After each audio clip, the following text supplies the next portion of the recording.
Hello everyone, स्वागत करता हूं आप सभी का नेक्स्ट टॉपर की इस बोर्ड एक्सप्रेस सीरीज में, जहां पर आज हम एक मैथमेटिकल चैप्टर पढ़ने जा रहे हैं जिसका नाम है अल्टरनेटिंग करंट। अप्रोक्सीमेटली 4 से 5 मार्क्स के क्वेश्चंस यहां से बनाए जाते हैं। छोटे छोटे क्वेश्चंस भी आ सकते हैं और बड़े क्वेश्चंस भी पूछे जा सकते हैं। 2024 में एक मार्क्स के 5, 2 मार्क्स के एक क्वेश्चन पूछा गया था। 2023 में एक मार्क्स के 2 मार्क्स के 1 और 3 मार्क्स के 7 क्वेश्चन पूछे गए हैं। ये एक ही पेपर में नहीं पूछे गए क्वेश्चन से, जितने भी तुम्हारे नंबर ऑफ सेट्स होंगे उसमें से एवरेज नंबर क्वेश्चंस के निकाले गए हैं। 2020 का डेटा भी तुम्हारे सामने है। देखिए इस चैप्टर को तोड़ेंगे कैसे, पढ़ेंगे कैसे। तो सबसे पहले ना हम आरएमएस वैल्यू क्या होती है अल्टरनेटिंग करंट की, फिर इसकी एवरेज वैल्यू, मीन वैल्यू कैसे लिखी जा सकती है फुल साइकिल के लिए, हाफ साइकिल के लिए। फिर सर एसी सर्किट्स के बारे में पढ़ेंगे, जहां पर कैपेसिटर टाइप की सर्किट आएगी, फिर प्योरली रेजिस्टिव टाइप की सर्किट, इंडक्टर टाइप की सर्किट। तो ऐसे बहुत सारी सर्किट को हम सीरीज में भी रखेंगे, इस एलिमेंट्स को सीरीज में रखेंगे। तब हमें वोल्टेज और करंट के बारे में क्या इंफॉर्मेशन मिलेंगी एसी में, अल्टरनेटिंग करंट में।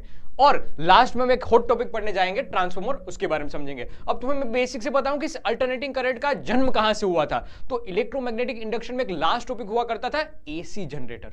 एसी जनरेटर एसी वाला एसी जनरेट करता है। जो करंट वहां पर प्रोड्यूस हो रहा था सर, वो डायरेक्शन कंटिन्यूअसली चेंज कर रहा था। इसको नाम दिया था एसी टाइप का करंट, एसी अल्टरनेटिंग करंट, नाम ही तो हो गया। तो कुछ ऐसे टाइप का करंट कि जो कंटिन्यूअसली अपनी डायरेक्शन चेंज कर रहा है। तुम देख सकते हो इस डायग्राम में, कंटिन्यूअसली अपनी डायरेक्शन चेंज कर रहा है। उसकी इक्वेशन भी हमने लिखना सीखी थी सर। इक्वेशन लिखी गई थी उसकी, E is equal to E nought sine omega T.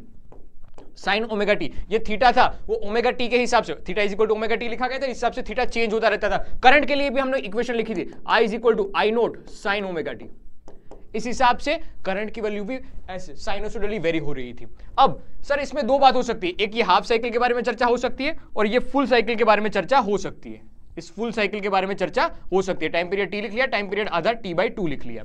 V versus T या फिर करंट वर्सेस टी का ये डायग्राम हो गया है। तो हम है ना डिफरेंट टाइप की वैल्यूज समझते हैं, क्योंकि देख कहानी यहां से शुरू होती है कि क्यों हम एवरेज वैल्यू पढ़ते हैं या क्यों हम आरएमएस वैल्यू पढ़ते हैं। क्योंकि सर बात ऐसी है कि हम ये साइनोसोइडल फंक्शन को अगर सोल्व करने बैठे, लाइक हीट एनर्जी का फॉर्मूला, लाइक पावर का फॉर्मूला I²RT, तो जैसे डिफरेंट टाइप के फॉर्मूला हम अप्लाई करते हैं तो वहां पर ये साइन वाले कोस वाले फंक्शन आ जाते हैं, तो उसको सोल्व करना बहुत डिफिकल्ट हो जाता है। और व्यवहारिक रूप से भी ऐसे साइनोसोइडल फंक्शन को सोल्व करना बहुत डिफिकल्ट होता है। इसलिए हम आरएमएस वैल्यू या एवरेज वैल्यू की हेल्प लेते थे कि कोई हमें ऐसी वैल्यू मिल जाए कि जो इस बड़े टर्म को रिप्लेस कर दे। तो हमने पहले समझा कि मीन वैल्यू निकालना सीखते हैं। तो मीन वैल्यू याद रखनी है, ये निकालने का भी मैथ्स में एक तरीका बताया जाता है, लेकिन मैं अभी के लिए आपको सजेस्ट कर रहा हूं याद रखो। अगर करंट की इक्वेशन कुछ हिसाब से फुल साइकिल की बात की जाए, साइनोसोइडली हो या कोस के फंक्शन में दे रखी हो, तो सर लिखा जाएगा पूरी साइकिल के लिए जितना ये पॉजिटिव उतना ये नेगेटिव, आपस में कट पीट लेंगे। फुल साइकिल के लिए 0 लिखा जाएगा, हाफ साइकिल के लिए 2I0/π लिखा जाएगा। यहां से एमसीक्यूज पूछे जा सकते हैं, याद रखना। सेम बात ईएमएफ के लिए, ईएमएफ के लिए फुल साइकिल के लिए 0 लिखा जाएगा, क्योंकि जितना पॉजिटिव उतना ही नेगेटिव। और हाफ साइकिल के लिए इस ऊपर वाले पॉजिटिव की एक एवरेज वैल्यू निकालनी तो लिखा जाएगा 2E0/π, 2E0/π। अगर हम इसका स्क्वायर कर दे, क्या किया जाए, अगर हम इसका स्क्वायर कर दे, जैसे कि I², और ये तरीका है रो ब्रैकेट यानी कि मीन निकालना, ठीक है सर। तो इसका मीन निकाला जाएगा तो फुल साइकिल हाफ साइकिल दोनों के लिए लिखा जाएगा I0²/2। सेम ईएमएफ के लिए भी लिखा जाएगा, ई के स्क्वायर का मीन निकालना। स्क्वायर का मीन मतलब क्या हो जाएगा पता है, साइकिल कुछ ऐसी हो जाएगी, साइकिल ऐसी हो जाएगी, पॉजिटिव ऐसी कुछ साइकिल बन जाएगी स्क्वायर के टर्म में। तो उसका मीन निकलेगा E0 का स्क्वायर। E0 यानी मैक्सिमम वैल्यू, ये हमें पता है, हमने पढ़ा है इलेक्ट्रोमैग्नेटिक इंडक्शन में, जहां पर हमने पढ़ा था एसी जनरेटर। E0 या I0 मैक्सिमम वैल्यू हुआ करती थी, E0²/2। Half cycle full cycle के लिए सेम। लेकिन खास बात तुम्हारे दिमाग में ये रहनी चाहिए कि आरएमएस कैसे लिखी जाएगी फुल साइकिल के लिए, हाफ साइकिल के लिए, किसकी, आई की और ई की। छोटे एमसीक्यूज यहां से बन सकते हैं, जो कि पूछे भी गए हैं। इससे एमसीक्यूज भी पूछे जा सकते हैं और बड़े 2 मार्क्स के 3 मार्क्स के न्यूमेरिकल बनेंगे, वहां पर इसकी हेल्प भी ली जाएगी। ठीक है, किसकी बात हुई है, मीन वैल्यू की, मीन यानी एवरेज वैल्यू की बात हुई। किसकी बात हुई, एवरेज वैल्यू निकालने की बात हुई। एवरेज वैल्यू कैसे निकाली जाती है अपने आप में एक कथा है, मैथ्स में हम पढ़ते हैं, लेकिन अभी के लिए तुम ये याद रखो, तुम्हारा काम चल जाएगा। हम आगे बढ़ते हैं, मीन वैल्यू के बाद आरएमएस वैल्यू क्या होती है वो समझते हैं। तो जैसा नाम वैसा काम, रूट मीन स्क्वायर। अब इसको उल्टा लिखना है, लाइक हमें करंट के लिए वैल्यू निकालनी है रूट मीन, आरएमएस वैल्यू निकालनी, तो पहले उसका स्क्वायर करो। एग्जाम्पल के रूप में सर पहला ये काम करो, स्क्वायर कर दो उसका, तो हमने आई का स्क्वायर कर दिया, ठीक है सर। फिर उसका मीन निकालो, ये दूसरा काम, उसका मीन निकाल लिया। और तीसरा काम सर उसका रूट निकाल दो, उसका रूट निकालो, ये रूट निकाल दिया, इसी को कहा जाएगा आरएमएस, आई आरएमएस। देख वही वाली कहानी तो है, आई का स्क्वायर, उसका मीन निकाला, उसका रूट निकाला, same with EMF, same with EMF. हमें प्रैक्टिकली नहीं, मैथ से भी अब तू कैलकुलेट करोगे तो तुम्हें पता चलेगा I nought by root two, I nought by root two, ये हमें वैल्यू मिलती है आई आरएमएस की। किस फंक्शन के लिए हमने आगे लिखा है, ठीक है, साइनसोइडल वाली की बात है, E nought by root two, E nought by root two, ये दिमाग में बात बिठानी है, ये वैल्यू हमें मिलती है। अब जो हमारे घर पे या इंडियन सिस्टम में लिखा जाता है ना कि 220 वोल्ट की सप्लाई की जाती है और 50 हर्ट्ज फ्रीक्वेंसी दे रखी है, ये जो वैल्यू होती है वो आरएमएस होती है। ये आरएमएस वैल्यू बिना बताए कोई वैल्यू दे रखी है। एसी अल्टरनेटिंग का क्या मीनिंग होता है, कभी पॉजिटिव कभी नेगेटिव, कभी पॉजिटिव कभी नेगेटिव। तो अल्टरनेटिंग का मीनिंग ये होता है, फिक्स्ड नहीं, डीसी में फिक्स्ड होती है, यहाँ पर वेरी होती रहती है, मैग्नीट्यूड और डायरेक्शन दोनों वेरी हो रही है, मैग्नीट्यूड भी घट बढ़ रहा है और डायरेक्शन भी चेंज हो रही है। तो ये हमें जो दे रखी है वो आरएमएस वैल्यू दे रखी होती है, मतलब कि ये 220 वोल्ट है ना, वो आरएमएस वैल्यू है। अगर मैं इसकी मैक्सिमम वैल्यू की बात करूं ना कि भाई वी नोट क्या होगा, तो लिखा जाता है √2 इंटू करके वी आरएमएस, क्योंकि हमने सीखा है V RMS is equal to क्या है, वी आरएमएस या ई आरएमएस, दोनों बात एक ही है, ई नोट बाई √2। तो ये √2 मल्टीप्लीकेशन में आ जाएगा, 220 इंटू करके √2 करोगे, अप्रोक्सीमेटली 311 वोल्ट लिखा जाएगा। ये मैक्सिमम वैल्यू हमारे घर पे पहुंचती है वोल्टेज की। याद रखना ये कहानी, छोटे छोटे एमसीक्यूज में ये पूछा जा सकता है आरएमएस और मैक्सिमम वैल्यू के बारे में। छोटी कहानी, डेफिनेशन भी दे रखी है आरएमएस वैल्यू क्या होती है। अब तुम्हारे दिमाग में बात आएगी कि सर हमने आरएमएस वैल्यू हम ये पढ़ते क्यों हैं, क्यों पढ़ते हैं आरएमएस वैल्यू, कहीं पता तो होना चाहिए हम आरएमएस वैल्यू क्यों, वरना क्या ही मतलब है इसका भाई, मतलब क्या है आरएमएस वैल्यू पढ़ने का। तो क्योंकि हम जो डीसी के लिए जो कहानी पढ़ के आए थे वहां पर सिंप्लीफाई किया जा सकता था बड़े आराम से, क्योंकि एक ही फिक्स्ड वैल्यू थी। यहां पर साइनोसोइडली फंक्शंस आ रहे हैं तो उसको सोल्व करना डिफिकल्ट होता है, और व्यावहारिक रूप से मीन वैल्यू थी वो मैच नहीं कर रही थी इससे, कि जो आरएमएस जो ये साइनोसोइडल फंक्शन से सोल्व करके रिजल्ट मिल रहा था वो उसको रिप्लेस कर दिया अगर मीन वैल्यू से, एवरेज वैल्यू से, तब जो आंसर मिल रहा था वो दोनों मैच नहीं कर रहे थे। लेकिन उसकी जगह साइनोसोइडली फंक्शन की जगह अगर मैं आरएमएस वैल्यू रख दूं और सोल्व करूं तो सर ये जो रिजल्ट मिलता है वो दोनों में सेम सेम मिलता है, मतलब कि सर साइनोसोइडली फंक्शन वाले को हम रिप्लेस कर देते हैं आरएमएस वाले के साथ। तो कथा बता रखी है कि even we replace the AC voltage E nought sine omega t को by constant value E nought by √2, तो हमें रिजल्ट मिलेगा वो दोनों में सेम सेम मिलेगा। एग्जांपल के रूप में जो हीट एनर्जी लिखी जाती है I² RT, उसको रिप्लेस कर दो तुम, अगर I को हम पूरे I equal to I nought sine omega t वगैरह वगैरह से रिप्लेस करना होगा, उस पूरी कथा लिखनी पड़ेगी, उसकी जगह तुम आरएमएस वाली वैल्यू रख दो और सिंप्लीफाई करो तो दोनों में तुम्हें सेम रिजल्ट मिलेगा। इसलिए हम आरएमएस वैल्यू का यूज करते हैं। और यहां तक की बात ऐसी है कि जो हमारा लाइट बिल बन के आता है, इलेक्ट्रिसिटी बिल बन के आता है, उसमें भी आरएमएस वैल्यू का ही यूज किया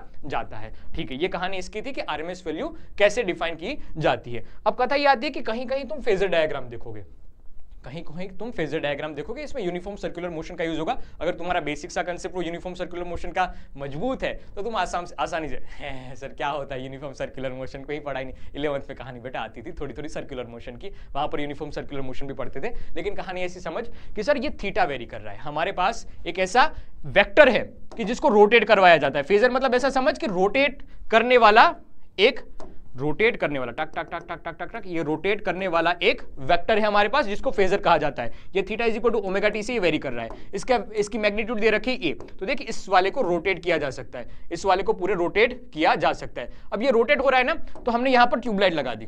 क्या लगा दी मेरे भाई नो, यहां पर मैंने लगा दी एक ट्यूबलाइट, ये ट्यूबलाइट रोशनी फेंक रही है, टक टक टक टक टक टक टक टक टक, इस डायरेक्शन में रोशनी फेंक रही है। अब हुआ कहानी में ऐसा कि जैसे ही रोशनी फेंकी तो जब ये यहां पर पड़ा हुआ था तब कुछ नहीं, जैसे ये आगे बढ़ा ये कुछ ऐसा बन गया, जैसे ये यहां पर पहुंचेगा, रेड वाली लाइन है वो यहां पर पहुंचेगा, ये मैक्सिमम दिखाएगा। तो ऐसे हम प्रोजेक्शन ड्रॉ करते गए, ऐसे हमें एक प्रोजेक्शन मिलता गया। इसी को एक डायग्राम कहा जाता है, इस वाले को फेजर डायग्राम कहा जाता है और वेवफ्रंट वाला डायग्राम ये कहा जाता है। साइनोसोइडल वाला ग्राफ ड्रॉ किया जाता है। ये ई वर्सेस जो भी फंक्शन होगा तुम्हारा, जो भी तुम्हारा फंक्शन होगा, ई होगा, आई होगा, जो भी फंक्शन है वह वर्सेस ओमेगा टी का ये ग्राफ मिल जाएगा तुम्हें, वह वर्सेस ओमेगा टी का तुम्हें ये ग्राफ मिल जाएगा। ये सेम कहानी कहीं कहीं तुम किया करते थे, अगर तुम्हें 11th याद हो तो हम वेव्स करके चैप्टर आता था, वहां पर किया करते थे फेजर डायग्राम की कहानी। खैर अपनी बात पे वापस आते हैं, जो काम की बात है उस पर लौटते हैं। अब हम कुछ सर्किट्स पढ़ने जा रहे हैं, जैसे कि हमने पढ़ा है कहीं ना कहीं कैपेसिटर, हमने कहीं ना कहीं पढ़ा है इंडक्टर, लेकिन वो सारी कहानी थी वो डीसी सोर्स के साथ कनेक्ट की जाती है। डीसी सोर्स मतलब एक पॉजिटिव एक नेगेटिव, वो एक हायर वोल्टेज पे एक लोअर वोल्टेज पे वो कंटिन्यूअसली तुम्हें एक डायरेक्शन में करंट बहाने के लिए मजबूर करता है कि हाँ इस डायरेक्शन में करंट बहेगा। अब हमारे पास है एसी सोर्स, एसी मतलब कंटिन्यूअसली उसकी डायरेक्शन चेंज हो रही है, एक टाइम पीरियड के बाद उसकी डायरेक्शन एक पॉजिटिव था वो नेगेटिव बन जाएगा, नेगेटिव था वो पॉजिटिव बन जाएगा। तो ऐसे सोर्स के साथ हम कुछ कुछ एलिमेंट्स जो है ज्वाइन करेंगे। कौन कौन से टाइप के एलिमेंट होंगे? एक होगा रेजिस्टर, एक होगा इंडक्टर और एक होगा कैपेसिटर। देख LCR, तो हम है ना पहले इंडिविजुअल समझेंगे कि R ज्वाइंट करेंगे तब क्या होगा, कैपेसिटर ज्वाइंट करेंगे तब क्या होगा, इंडक्टर ज्वाइंट करेंगे तब क्या होगा, फिर दो का कॉम्बिनेशन लेंगे RC फिर LR और लास्ट में हम तीनों का सीरीज कॉम्बिनेशन देखें। सीरीज समझते हैं अच्छी, अगर कॉम्पिटिटिव एग्जामिनेशन की प्रिपरेशन कर रहे हो तो कोई भी टाइप का कॉम्बिनेशन बन सकता है, पैरेलल भी बन सकता है, लेकिन हमारे सिलेबस के हिसाब से बोर्ड्स के हिसाब से तीनों के सीरीज कॉम्बिनेशन लिखे जाते हैं, समझे जाते हैं। देखना कहानी याद रखना क्या क्या है। सबसे पहले शुरुआत करते हैं, अगर रजिस्टर है वो सीरीज में, अगर रजिस्टर को ज्वाइंट किया जाए इस एसी सर्किट के साथ, एसी सर्किट के साथ, तो कहानी कैसे मिलेगी? प्योरली रेजिस्टिव सर्किट है हमारे पास, इक्वेशन हमने लिखी है कि सर अगर इसको ज्वाइंट किया है तो ईएमएफ जो सोर्स है उसकी इक्वेशन लिखी गई E note sine omega t plus 5 मतलब कोई इनिशियल फेज हो भी सकता है नहीं भी हो सकता है, हम मान के चले जनरलाइज केस करके लेके जा रहे हैं, तो सर इनिशियल एंगल कुछ फेज 5 दे रखा है, बढ़िया बात सर। अब हमें ऐसा पता चल रहा है कि रजिस्टर वाले डायग्राम में कुछ कुछ बात आपको ऐसी बताऊंगा कि जो आपको याद भी रखनी पड़ सकती है, इसका प्रॉपर डेरिवेशन होता है, लेकिन मैं अगेन बोल रहा हूं मैं तुम्हें याद रखवाने के लिए, क्योंकि मुझे इस चैप्टर का जितना मैंने एनालिसिस किया है उससे पता ये चल रहा है या तो इससे छोटे छोटे क्वेश्चंस पूछेंगे या एक न्यूमेरिकल पूछा जाएगा मोस्ट प्रोबेबली, तो मैं अभी न्यूमेरिकल पे इस पे जाऊंगा, इसलिए मैं थोड़ा जल्दी पढ़ाने की कोशिश कर रहा हूं थियोरेटिकल वाला पार्ट कि क्या क्या चीजें इसमें होती है। तो रजिस्टर में जो करंट बह रहा है, जो अल्टरनेटिंग करंट, एक टाइम पे मैं अगर इसकी फोटो ले लो और करंट मुझे इस डायरेक्शन में दिखा तो उस करंट की इक्वेशन लिखी जाती है I is equal to I nought sine omega t plus 5, मतलब कि इन दोनों का जो फेज रहता है वो सेम रहता है, और आई नोट की वैल्यू कितनी हो जाएगी? आई नोट की वैल्यू हो जाएगी E नोट बाय आर, क्योंकि हमने ये बातें समझी है कि मैक्सिमम वैल्यू आई नोट रजिस्टर के लिए जो भी करंट बह, जो भी ईएमएफ रहा होगा, ईएमएफ डिवाइड बाय रजिस्टर, ये आई नोट की वैल्यू लिखी जाएगी। तो E nought by R sine omega t, इसमें फेज सेम रहेगा, ये खास बात है, फेज सेम रहेगा, मतलब कि दोनों सेम टाइम में मैक्सिमम होंगे, दोनों सेम टाइम में मिनिमम होंगे। करंट और ईएमएफ दोनों साइनोसॉइडली वेरी होंगे, सीधी सी बात है भाई, आई नोट है तो उसकी value E nought by R है, मतलब कुछ कम है, तो ये इसकी मैक्सिमम वैल्यू थोड़ी सी कम होगी, लेकिन बात वही है वो दोनों सेम टाइम पे जीरो पे जाएंगे, सेम टाइम पे मैक्सिमम पे जाएंगे, सेम टाइम पे मैक्सिमम, सेम टाइम पे मिनिमम पे जाएंगे। ये डायग्राम तुम्हें समझ में आना चाहिए, 2 मार्क्स में से क्वेश्चन पूछे जा सकते हैं, अगर प्योरली रेजिस्टिव सर्किट तुम्हें दे रखी है थ्योरेटिकल क्वेश्चन भी बन सकते हैं, मना नहीं कर रहा हूं, इसलिए तो मैं सब कुछ पढ़ा रहा हूं, वरना चाहता तो सीधा मैं फॉर्मूला बता के न्यूमेरिकल पे जंप कर सकता था, लेकिन मैं ये बात तुम्हारे सामने से एक बार नजर के सामने से तुम्हारे ये निकल जाएगा, तुम्हें दिमाग में कुछ कुछ बातें सेट हो जाएगी। अब वो तुम्हारे ऊपर भी डिपेंड कर रहा है कि तुम कितनी शिद्दत से इसको पढ़ते हो। दूसरी बात पे आते हैं प्योरली रेजिस्टिव सर्किट, अब बात आती है प्योरली कैपेसिटिव सर्किट है हमारे पास, तो हमने EMF E is equal to E nought sine omega t, ये ईएमएफ है एसी वाला। अब इसके साथ एक कैपेसिटर ज्वाइंट कर दिया, देख अगर डीसी सोर्स के साथ कनेक्ट करते हैं ना तो होता ये है कि कैपेसिटर है वो एक टाइम के बाद फुल्ली चार्ज हो जाता है, फिर बिहेव करता है एज अ ओपन सर्किट कि भाई मैं तो खुश हो गया हूं, एकदम भरपूर मात्रा में मेरे पास चार्ज आ गया, अब मुझे किसी से लेना देना नहीं है, मैं करंट को बहने नहीं दूंगा। लेकिन इस वाली कहानी में ऐसा है कि वो कंटिन्यूअसली चार्ज होगा फिर डिस्चार्ज होगा, यहां पर कहीं पॉजिटिव है एक टाइम पे, फिर ये चार्ज पॉजिटिवली हो जाएगा इसके ऊपर, फिर कंटिन्यूअसली ये अपनी डायरेक्शन चेंज करेगा तो ये थोड़ी देर बाद नेगेटिव, तो वापस इस साइड को डिस्चार्ज करेगा, तो कंटिन्यूअसली यहां पर चार्जिंग डिस्चार्जिंग की प्रोसेस चलती रहती है। अब याद रखना ये कहानी को, मैं सीधा बता रहा हूं कि हमें एक टाइम पे इस पे जो करंट मिल रहा है उस करंट की इक्वेशन कुछ ऐसी बन रही है, नोटिस किया हमने तो पता चला कि सर करंट की इक्वेशन बन रही है I nought sine omega T, इसका जो भी फेज है ना याद रखना, शब्दों पे भर देना, क्या क्या क्या क्या सर कि जो ईएमएफ का जो फेज है, ईएमएफ का जो फेज है उससे ये π/2 आगे निकला, करंट इसमें π/2 आगे निकला, कैपेसिटर वाले में करंट आगे निकला, क्या क्या क्या कैपेसिटर वाले में करंट आगे निकल रहा है, किससे लीड कर रहा है? वोल्टेज से लीड कर रहा है, कितनी लीड कर रहा है? π/2 जितनी लीड कर रहा है। सर हमें पता चल रहा है ये कि सर ईएमएफ से ये π/2 जितना आगे है, तो लिखा जाएगा सर फेजर डायग्राम के अकॉर्डिंग, सर यहां पर 5 फेज 5 बन रहा है, π/2 जितना आगे है कौन? करंट। मतलब ये है कि अगर तुम ईएमएफ का डायग्राम बनाओगे कि ई नोट साइन ओमेगा टी, ई नोट साइन ओमेगा टी, तो देख यहां से शुरुआत होगी क्योंकि ये पहले से π/2 जितना आगे है, तो ये वाला पूरा का पूरा पार्ट है ना, ये रेड वाला यहां से π/2 वाले से पूरा का पूरा पार्ट है, वो तुम्हें करंट का मिलेगा, वह तुम्हें करंट के लिए मिलेगा, ये कुछ ऐसा, ये तुम्हें ऐसा, देख ये पूरा का पूरा पार्ट है वो यहां से रिपीट हो रहा है, यहां से रिपीट हो रहा है, तो π/2 जितना आगे तो जहां पर करंट मैक्सिमम वहां पर ईएमएफ मिनिमम, जहां पर ईएमएफ मैक्सिमम वहां पर करंट मिनिमम, वैसा कुछ डायग्राम हमें देखने को मिलता है। लेकिन याद रखना कैपेसिटिव टाइप की, कैपेसिटर टाइप की अरेंजमेंट दे रखी है तो हमें वहां पर करंट लीड करता हुआ दिखाई देता है। कितना लीड कर रहा है? π/2 जितना एंगल लीड करता है। इसमें आई नोट की वैल्यू कितनी होती है? चर्चा ये महत्व की है कि इसमें आई नोट की वैल्यू क्या होती है। तो आई नोट लिखा जाता है, I nought is equal to E nought by करके एक्ससी, ई नोट बाय करके एक्ससी। एक्ससी को लिखा जाता है कैपेसिटिव रिएक्टेंस, एक्ससी को लिखा जाएगा कैपेसिटिव रिएक्टेंस। ये एक तरह से रजिस्टर की तरह बिहेव करता है, जैसे वहां पर रेजिस्टेंस हुआ करता था, यहां पर एक्ससी it's behave like a reactance. एक तरह से रेजिस्टेंस ये कैपेसिटर का रेजिस्टेंस, ऐसा तुम समझ सकते हो। उसकी वैल्यू लिखी जाती है 1/ωc। ओमेगा की वैल्यू हमें पता है 2πf लिखी जाती है, 2πf लिखी जाती है। किसकी कहानी है? कैपेसिटर की। कुछ कुछ बात वैसी होगी यहां पर। इसको ऐसा भी डायग्राम ड्रॉ किया जा सकता है, इसको ऐसा भी डायग्राम ड्रॉ कर सकता है, क्योंकि रेजिस्टेंस की डायरेक्शन में करंट होगा और ई है तो उसकी डायरेक्शन में होगा एक्ससी, एक्ससी। ठीक है, ये कहानी भी तुम्हारे दिमाग में बैठनी चाहिए।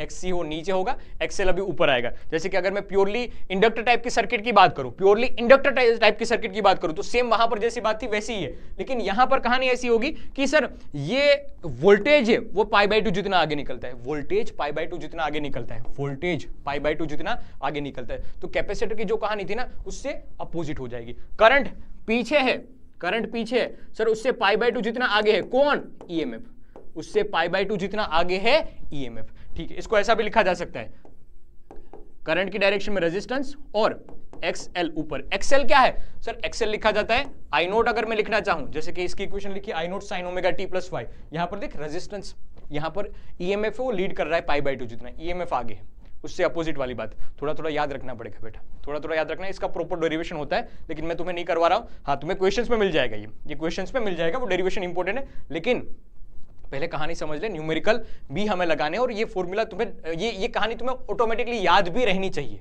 याद भी रहनी चाहिए। डेरिवेशन भी इंपॉर्टेंट है और ये याद रहना भी जरूरी है। तो लिखा जाता है I nought is equal to E nought by करके एक्सएल, बाय करके एक्सएल। एक्सएल को लिखा जाता है इंडक्टिव रिएक्टेंस ओमेगा इंटू करके एल। एल क्या है हमें पता है सर, इंडक्टेंस लिखा जाता है, ये हम पढ़ के आए हैं, ये हम पढ़ के आए इलेक्ट्रोमैग्नेटिक इंडक्शन में। ओमेगा एल, ओमेगा की वैल्यू 2πf और ये लिखा जाएगा इंटू करके एल, ये लिखा जाएगा इंटू करके एल। कहानी तुम्हें समझ में आई? एक्सएल सर आगे होता है रेजिस्टेंस से कितना एंगल? π/2 जितना एंगल आगे रहता है। अब दो दो की पेयर बना लो भाई, दो दो की जोड़ी बना लो। एक में हमने जोड़ी बना ली, ओहो, पहले तीनों का एक डायग्राम आ गया कि अगर इक्वेशन लिखी गई है E is equal to E nought sine omega t, तो रजिस्टर वाले में क्या लिखा जाएगा? E nought by R sine omega t. इस वाले में क्या लिखा जाएगा sir? E nought by XC, XC की वैल्यू 1/ωc। यहां पर लिखा जाएगा E nought by XL, XL की वैल्यू ओमेगा बाई एल। ठीक है, बाकी साइन ओमेगा टी देख इसमें ऐड कर रहे हैं। करंट वाले में π/2 जितना आगे, इसमें करंट पीछे है π/2 जितना, इसमें करंट पीछे है π/2 जितना। ये प्योरली इंडक्टिव टाइप की सर्किट के लिए बात बताई जा रही है। Z क्या है? Z को इंपीडेंस बोलते हैं, पूरी सर्किट का सर्किट का इंपीडेंस बोलते हैं, रेजिस्टेंस बोलते हैं। तो सर पहले वाले में तो रेजिस्टेंस आ रही था, दूसरे वाले में था सर ये था XC, तीसरे वाले में था ये XL। ठीक है, कितना फेज डिफरेंस आ रहा है? इसको लिखा जाता है फेज डिफरेंस। फाई को कहा जाएगा फेज डिफरेंस। पहले वाले में 0, कोई फेज डिफरेंस नहीं, करंट और जो वोल्टेज था दोनों एक ही डायरेक्शन में। दूसरे वाले में ऐसा था सर कि कैपेसिटर वाले में करंट लीड कर रहा था तो π/2 जितना। तीसरे वाले में कि सर करंट पीछे है, करंट लैग कर रहा है, लीड नहीं लैग कर रहा है, पीछे है, मतलब नेगेटिव में π/2 जितना। ठीक है, कहानी तुम्हें ये भी याद रहनी चाहिए कि सर Z इंपीडेंस लिखा जाता है E nought by I nought, जैसे हमने अभी लिखा था ना I nought is equal to E nought by XL या फिर XC बाई आर। तो इसको कॉमन नाम दिया गया है इंपीडेंस Z, इसको कॉमन नाम दिया गया है इंपीडेंस Z। अब दो दो की जोड़ी बनाते हैं। हमने एक जोड़ी बनाई LR सर्किट की, एक जोड़ी बनाई LR सर्किट की, दूसरी जोड़ी बनाएंगे LC सर्किट की, RC सर्किट की, दूसरी जोड़ी RC सर्किट की बनाएंगे। तो एक सीधी सी बात है कि रेजिस्टेंस की ज्यादा छेड़छाड़ी नहीं है, रेजिस्टेंस तो करंट की डायरेक्शन में, उसका फेज डिफरेंस ज्यादा डिफरेंट नहीं होगा। लेकिन इंडक्टर वाला क्या है पता है कि उस वाले में करंट है वो थोड़ा पीछे रह जाता है, करंट पीछे रह जाता है। मतलब कि बात की जाए यहां पर कि करंट के लिए ये रेजिस्टेंस R आगे की डायरेक्शन में और ये एक्सएल ऊपर की डायरेक्शन में, अभी हमने लिखा था। तो हमें ऐसा पता चल रहा है कि इसका इंपीडेंस Z है वो कुछ बीच में से निकलेगा, वो कुछ बीच में से निकलेगा, कुछ बीच में से निकलेगा। उसका मैग्नीट्यूड कितना होगा? R² plus XL²। ये देख कुछ कुछ वेक्टर जैसा ही है, तो वेक्टर फेजर के बीच में कुछ कुछ रिलेशन तो है, कुछ कुछ रिश्ता तो है, लेकिन सोल्व करने का तरीका ये है। तो लिखा जाएगा Z is equal to R² plus XL² और ये लिखा जाएगा tan अल्फा। कैसे लिखा जाएगा? tan अल्फा लिखा जाएगा, tan अल्फा सामने वाला यानी XL अपॉन करके लिखा जाएगा R, अपॉन करके लिखा जाएगा R। ये tan अल्फा लिखने का तरीका हो जाएगा। तो हमें ये पता चलेगा कि करंट, क्योंकि इंडक्टर टाइप की है ना सर्किट, इंडक्टर वाले में याद कर, इंडक्टर वाले में करंट पीछे रहता है, वोल्टेज आगे रहता है। ये कहीं देख, इंडक्टर वाले में ये कुछ कुछ प्रॉपर्टी का यूज होगा, इंडक्टर वाले में करंट आगे रहता है, करंट पीछे रहता है, करंट पीछे रहता है कितना, अगर प्योरली इंडक्टर है तो नेगेटिव में π/2 जितना, π/2 जितना नीचे रहता है। लेकिन यहां पर कहानी ऐसी है सर कि प्योरली इंडक्टर नहीं है, प्योरली इंडक्टर नहीं है, लेकिन पीछे तो रहेगा, करंट पीछे तो रहेगा। कितना पीछे रहेगा, अल्फा जितना पीछे रहेगा। किससे पीछे रहेगा, जो ईएमएफ है उससे पीछे रहेगा, उससे पीछे रहेगा। उसकी वैल्यू कैसे निकाली जाएगी, tan alpha is equal to XL/R से निकाली जाएगी, XL/R से निकाली जाएगी। क्या तुम मेरी ये बात समझ पा रहे हो, क्या तुम मेरी बात ये समझ पा रहे हो? देख थोड़ा मैथ्स वाला पार्ट है, लेकिन अगर शिद्दत से पढ़ोगे, थोड़ा रोक रोक के पढ़ोगे, हो सकता है तुम्हें बहुत जल्दबाजी लिखे, लेकिन मेरे पास भी मतलब मैं ऐसा चाहता हूं कि बहुत छोटे टाइम पीरियड में कुछ अच्छी चीज तुम्हें दे के जाऊं, ठीक है, ये मेरा मोटिव है। ऐसा नहीं कि भगा भगा भगा भगा भगा के कहाँ ही जाऊंगा, मैं तुम्हारे सामने ही तो हूं। तो चाहता ये हूं कि बहुत छोटे टाइम पीरियड में कुछ अच्छी चीज तुम्हें देके जाऊं, फटाफट देके जाऊं। अब तुम्हें ऐसा लग रहा है तो उसको पोज कर लो और कमेंट बॉक्स में लिख भी देना कि सर ये चीजें में ज्यादा दिक्कत आई थी। हम कोशिश यही करेंगे कि आने वाले सेशन में ये भी सारी चीजें कवर होगी, डिटेल में कवर होगी, हाँ श्योरिटी है। लेकिन तुम लिखना भी सीखो अच्छे टोन में। ये समझ भी नहीं आया तो बताओ भाई, गाली गलौज से क्या ही मिल जाएगा तुम्हें। नेगेटिव का हर एक चीज का एक पॉजिटिव पॉइंट भी होता है। ठीक, मैं जाता हूं, ज्यादा बातों पे नहीं जाते, अपन अपने काम पे ध्यान रखते हैं, ठीक है। इज इक्वल टू लिखा जाएगा E not sign omega t plus करके अल्फा, मतलब ये दर्शाता है कि करंट की कंपैरिजन में ईएमएफ अल्फा जितना आगे है, ईएमएफ अल्फा जितना आगे है। 5 क्यों लिखा है सर, ये इनिशियल फेज हमने कुछ माना है, हो सकता है और हो नहीं भी सकता है, 5 की वैल्यू 0 भी हो सकती है। हम जनरलाइज इक्वेशन मान के चल रहे हैं, इस वजह से हमने 5 लिखा है, अदर कोई इससे ज्यादा मीनिंग नहीं है। लेकिन ये अल्फा की बात नहीं है कि सर इसमें करंट है वो लीड करता है, ईएमएफ है वो लीड करता है, ईएमएफ अल्फा जितना आगे होगा, ईएमएफ अल्फा जितने आगे होगा। और अल्फा की वैल्यू कैसे निकाली जाएगी वो भी तुम्हारे दिमाग में बात सेट होनी चाहिए। दूसरी इक्वेशन, दूसरी एक सर्किट आएगी आरसी सर्किट, आरसी सर्किट। ये इसलिए सर्किट पहले समझा रहा हूं क्योंकि इसके क्वेश्चंस बनते हैं और तुम्हें आइडेंटिफाई करना आना चाहिए कि ये आरसी सर्किट है या एलआर सर्किट है, क्योंकि अच्छा क्वेश्चन बनेगा ना वो तुम्हें बताएगा नहीं कि ये कौन सी सर्किट, वो ऐसे पूछते हैं कि कौन से टाइप का एलिमेंट हो सकता है।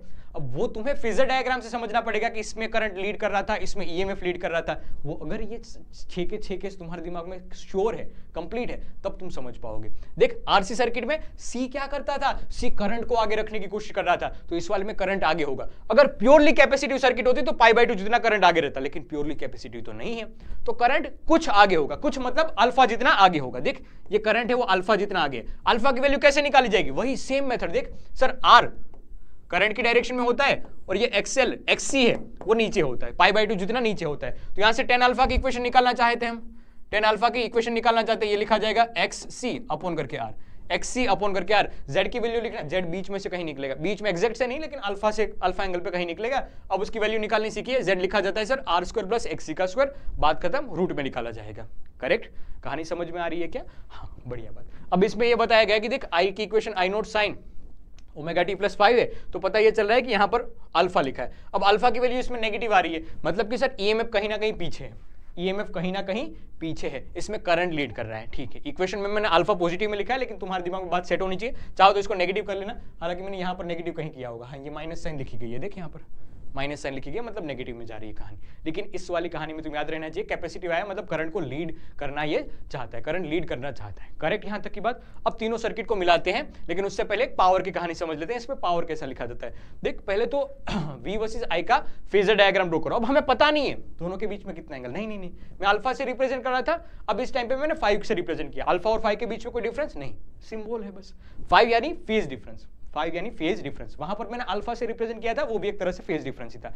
अब कहानी ऐसी है कि ये फेज डिफरेंस का एक फैक्टर आता है जो इंपॉर्टेंट रहता है पावर फाइंड करने के लिए। हम अगर इंस्टेंटेनियस पावर की इक्वेशन लिखना चाहे तो सर वोल्टेज इनटू करके करंट, लेकिन वोल्टेज है वो साइनसोइडली वेरी कर रहा है और करंट भी साइनसोइडली वेरी कर रहा है। किस फंक्शन से, कुछ ऐसे फंक्शन से ओमेगा टी और ओमेगा टी प्लस 5 का फंक्शन से, तो वो बहुत डिफिकल्ट हो जाएगा सोल्व करना। तो हम है ना ज्यादातर मतलब एवरेज निकालने के लिए इस फंक्शन का यूज करते हैं और सिंप्लीफाई करते हैं। तो सिंप्लीफाई करने के बाद एक जनरलाइज इक्वेशन मिलती है जो हम लिखते थे average power is equal to VRMS IRMS into करके cos 5। क्या VRMS IRMS इंटू करके cos 5। यहां से छोटे छोटे एमसीक्यूज और मोटे मोटे एमसीक्यूज भी पूछे जाते हैं। VRMS IRMS कैसे निकाला जाता है वो हमें पता है, V0/√2 IRMS I0/√2। I0 V0 उसकी मैक्सिमम वैल्यू होती है जो इक्वेशंस में दे रखी है यहाँ पर, E0 और V0 और I0 मैक्सिमम वैल्यू होती है। ये हमने लिखना भी सीखा। cos 5 क्या होता है, इसको पावर फैक्टर कहा जाता है, इस वाले को कहा जाता है पावर फैक्टर। तो आगे की कहानी यानी पावर फैक्टर क्या होता है, पावर फैक्टर की कुछ बात है, पावर फैक्टर की कुछ बात है।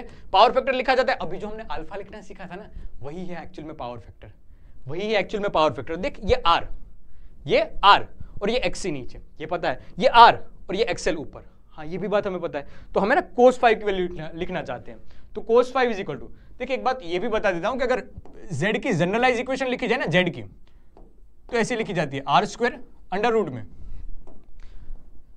रूट में आर स्क्वायर एक्सएल माइनस करके एक्ससी और उसका होल स्क्वायर, ऐसे उसकी जनरलाइज इक्वेशन लिखी जाती है। कहीं कहीं में एक्सएल 0 होगा, कहीं कहीं में एक्ससी 0 होगा, कहीं कहीं में दोनों इक्वल भी रहते होंगे, वो हमें पता नहीं, लेकिन ये z की एक जनरलाइज इक्वेशन है, z की ये एक जनरलाइज इक्वेशन है, ठीक है।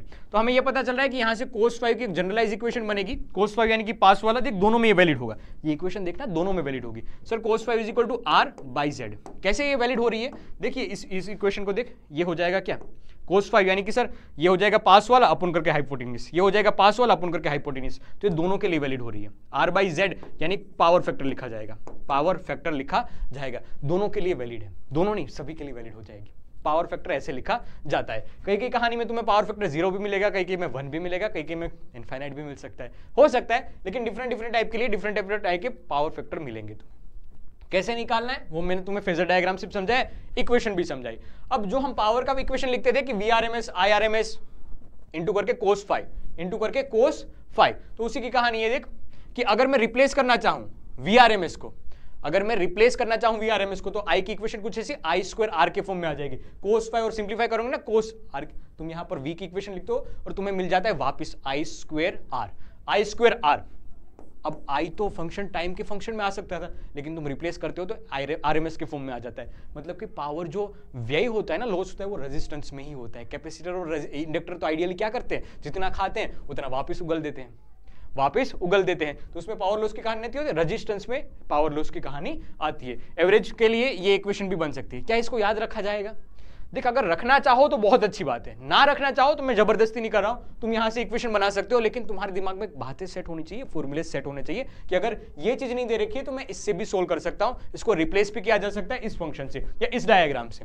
ये दिमाग में बात बैठ रही है तो इसको कोई रटने की जरूरत नहीं है, अदरवाइज याद रख लो तो इसमें कोई बुराई नहीं है, थोड़ा सा सिंप्लीफाई करोगे तो ये फॉर्मूला बन जाएगा इस वजह डायग्राम से ही लिखा हुआ था cos 5 is equal to R by Z, ठीक है बढ़िया बात। देख आगे की कहानी है सीरीज एलसीआर सर्किट, छठवीं सर्किट और लास्ट सर्किट के बारे में बात करेंगे कि सर अगर तीनों को हमने सीरीज में ज्वाइंट कर लिया, एक्सएल चाहता था ऊपर रहना, एक्ससी चाहता था नीचे रहना, आर चाहता था करंट की डायरेक्शन में रहना, तो सर ये आपस में तीनों लड़ के खत्म हो जाएंगे, तीनों आपस में लड़ के खत्म हो जाएंगे। देख ये डायरेक्शन किसकी आई, ये डायरेक्शन आई आर की, ये डायरेक्शन किसकी आई एक्सएल की, ये डायरेक्शन किसकी आई एक्ससी की। अब हो सकता है कि एक्सएल वाला बड़ा हो, एक्सएल यानी ओमेगा एल, एक्ससी यानी 1 ओमेगा सी यानी कैपेसिटेंस। अब अगर एल बड़ा हुआ, एक्सएल बड़ा हुआ तो ये थोड़ी एलआर सर्किट की तरह बिहेव करेगा, और अगर एक्ससी बड़ा हुआ तो ये थोड़ा सर आरसी सर्किट की तरह बिहेव करेगा। तो डिपेंड करेगा, अगर दोनों इक्वल हुआ तो तीसरा केस बन जाएगा, खास केस बन जाएगा। लेकिन फिर यहां से डिसाइड होगा कि ये किस टाइप के फंक्शन से रिलेट कर पाएगा, एलआर बनेगा या आरसी बनेगा, वो यहां से पता चलेगा कौन सी बड़ी सर्किट है, कौन सा एक्सएल बड़ा है या एक्ससी बड़ा है, वहां से डिसाइड किया जाएगा कि इसका जेड इंपीडेंस है वो कहां से गुजरेगा, इसका ईएमएफ है वो नेट ऊपर से निकलेगा या नीचे से निकलेगा, वो डिसाइड किया जाएगा। अगर इंडिविजुअल फाइंड करना चाहे हम कि सर रेजिस्टेंस में कितना पोटेंशियल ड्रॉप हुआ होगा तो आई नोट इंटू आर, कैपेसिटेंस में कितना हुआ होगा आई नोट इंटू एक्ससी, उसका रेजिस्टेंस उसका इंपीडेंस लिखा जाएगा, साथ साथ उसका रिएक्टेंस लिखा जाएगा। इंडक्टर में कितना होगा आई नोट इंटू एक्सएल, पूरे पे कितना होगा आई नोट इंटू जेड। यहाँ से छोटे छोटे क्वेश्चन भी पूछे जा सकते हैं, हम यूज भी करेंगे इसका न्यूमेरिकल्स में, तब तुम्हें ये कहानी काम में समझ में आएगी। यहां तक की बात समझ में आई, ये लिखना मैंने सिखाया था, इंपीडेंस नेट कितना लिखा जाएगा, ये बात भी तुम एब्जॉर्ब कर पा रहे हो।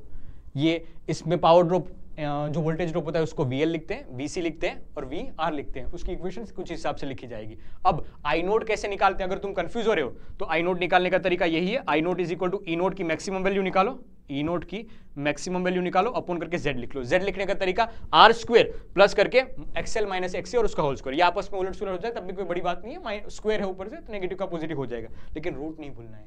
करेक्ट यहां तक की बात। अब तीन केसेस में कि अगर एक्ससी बड़ा हुआ तो ये कुछ बिहेव करेगा लाइक आरसी सर्किट, लाइक ये बिहेव करेगा आरसी सर्किट की तरह। आरसी सर्किट मतलब सर इस वाली में करंट लीड करेगा, कैपेसिटर क्या चाहता था करंट लीड करे, तो पूरी वह कहानी आ जाएगी। लेकिन बात यही होगी कि इस वाले में है ना, इस वाले में ऐसा लिखा जाएगा एक्स सी, ऐसे ये आई और यहां पर लिखा जाएगा ठीक है ये ऐसे, ये आर और नीचे लिखा जाएगा XC minus XL, XC minus XL ऐसे लिखा जाएगा। अगर सर XL बड़ा हुआ, XL बड़ा हुआ तो लिखा जाएगा सर ये कुछ RL सर्किट की तरह बिहेव करेगी, ये LR सर्किट की तरह बिहेव करेगी। सर ये रेजिस्टेंस R लिखा जाएगा और ऊपर की ओर लिखा जाएगा XL माइनस करके XC, और उसका Z इंपीडेंस है वो कहीं बीच में से ऐसे निकलेगा, ये कुछ अल्फा एंगल पे ऐसे निकलेगा, यहां पर कुछ अल्फा एंगल पे ऐसे निकलेगा, या अल्फा एंगल पे कुछ ऐसा निकलेगा। लेकिन अगर दोनों इक्वल हो गए तो बहुत बहुत खतरनाक सी बात हो जाएगी, जिसको रेजोनेंस की कंडीशन बोलते हैं। ये इंपॉर्टेंट रहेगी, ये इंपॉर्टेंट रहेगी, यहां से न्यूमेरिकल अच्छे खासे पूछे जा सकते हैं। ये सर्किट तो हमने पहले पढ़ ली, कुछ कुछ वैसी बात आएगी, वैसी बात आएगी, ये हमारे लिए नई बात होगी कि अगर ऐसी कहानी हुई तो इसको कहा जाएगा रेजोनेंस, जहां पर 5 की वैल्यू लिखी जाएगी 0, 5 की वैल्यू लिखी जाएगी 0, क्योंकि cos 1 हो जाएगा, cos 5 1 हो जाएगा, पावर फैक्टर 1 हो जाएगा। तो cos 5 1 कब होता है? जब 5 की वैल्यू हो 0। बढ़िया बात है, देख इसको डिटेल में पढ़ा जाता है, 3 मार्क्स क्वेश्चन यहां से बन सकते हैं। तो रेजोनेंस इन LCR सर्किट, कौन सी सर्किट की बात की जा रही है? 6वीं सर्किट जो लिखी थी हमने LCR सर्किट, उसके बारे में पढ़ने जा रहे हैं। Z की वैल्यू ये है। अब Z की वैल्यू मिनिमम कब हो सकती है? सोच सोच सोच, और बहुत सोचने के बाद तुम्हें ये समझ में आएगा कि सर जब XL is equal to XC होगा तब इसकी मिनिमम वैल्यू होगी, और मिनिमम वैल्यू होते ही हमें पता चलेगा कि XL is equal to omega, X is equal to 1/ωc। तो ओमेगा की वैल्यू मिलती है सर 1/LC, और इसको एक खास फ्रीक्वेंसी बोली जाती है। अगर तुम 2πf के फॉर्म में जो फ्रीक्वेंसी बोल रहे हो, एंगुलर फ्रीक्वेंसी बोल रहे हो, तो इसको खास फ्रीक्वेंसी कही जाती है, उसको रेजोनेंस फ्रीक्वेंसी बोली जाती है। कि रेजोनेंस फ्रीक्वेंसी में खास बात यह है कि इस टाइम पे जो करंट मिलेगा वो मैक्सिमम मिलेगा। क्या मिलेगा? मैक्सिमम करंट मिलेगा। मैक्सिमम में वाली बात की जाएगी। लिखा जाएगा सर इस कहानी के लिए net impedance Z is equal to R होता है, क्योंकि XC और XL आपस में ही मर जाएंगे। ठीक है, तो पूरी सर्किट कुछ कुछ प्योरली रेजिस्टिव टाइप की सर्किट की तरह बिहेव करने लगी, प्योरली रेजिस्टिव टाइप की सर्किट की तरह बिहेव करने लगी। अब तुम्हें ये काम भी करना है साथ साथ कि हर एक सर्किट के लिए पावर फैक्टर की वैल्यू लिखनी है, हर एक सर्किट के लिए पावर फैक्टर की वैल्यू लिखनी है, और हर एक सर्किट के लिए तुम्हें पावर की वैल्यू भी लिखनी है।